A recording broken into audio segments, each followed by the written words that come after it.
Hello students, welcome to my YouTube channel Home Education. Today I am going to give you the simple explanation of the poem My Mother at 66. इस poem को कमला दास ने लिखा है।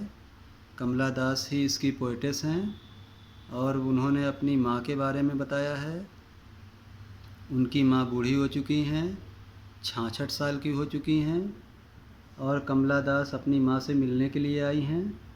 लेकिन जब वो लौट रही हैं, वापस कोचीन जा रही हैं जहाँ वो रहती थीं, तो उन्हें एयरपोर्ट तक जाते जाते अपनी माँ को देखते देखते काफ़ी दुख होता है, क्योंकि उनकी माँ बूढ़ी हो चुकी हैं और उन्हें ज़रूरत है उनकी या फिर किसी की सहायता की। आइए पोएम को देखें line by line. Driving from my parents' home to Cochin last Friday morning.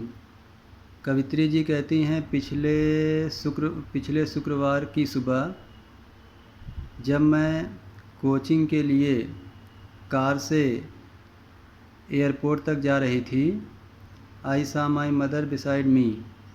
मैंने अपनी मम्मी को अपने बगल में ही देखा। डोज ओपन माउथड, वो मुंह खोल करके सो रही थी। Her face ashen like that of a corpse, उनका चेहरा मानो राख के भांति था, मानो कि कार्ब्स यानी डेड बॉडी की तरह था, मृतक शरीर की तरह था।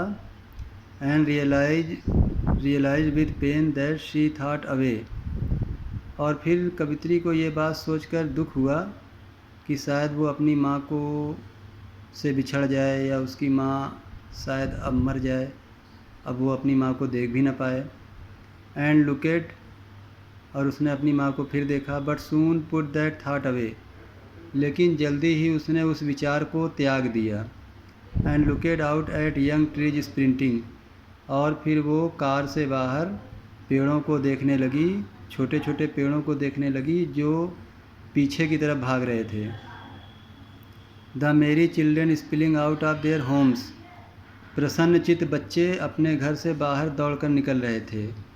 But after the airport security check, लेकिन एयरपोर्ट पर सिक्योरिटी चेक होने के बाद standing a few yards away, अपनी माँ से कुछ गज दूरी पर खड़े होकर के जब कवित्री ने देखा उसे, आई लुकेड अगेन एट हर, जब कवित्री ने अपनी माँ को दोबारा देखा, wan pale as a late winter's moon and felt that old familiar ache, तो उनकी माँ का चेहरा एकदम पीला पड़ चुका था, मुरझा गया था, जैसे कि जाड़े का चांद होता है।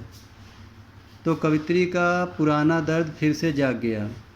माई चाइल्डहुड फियर, जो कि बचपन में दर्द होता है, जो कि बचपन में डर होता है, वो डर फिर से जाग गया। But all I said was see you soon Amma, लेकिन कवित्री ने मिला जुलाकर यही कहा कि अम्मा आपसे जल्द मुलाकात होगी। All I did was smile and smile and smile, और फिर कवित्री ने मिला जुलाकर सिर्फ अपनी माँ को देखकर मुस्कुराई और मुस्कुराई और मुस्कुराई। यानी वो अपनी माँ को ये एहसास दिलाना चाहती थी कि हम बहुत खुश हैं और हम लोगों की मुलाकात दोबारा होगी। तो स्टूडेंट्स, ये पोएम कैसी लगी मेरे इस चैनल को सब्सक्राइब करिएगा और इस वीडियो को क्लास 12 CBSE बोर्ड को शेयर करिएगा। धन्यवाद। जय हिंद।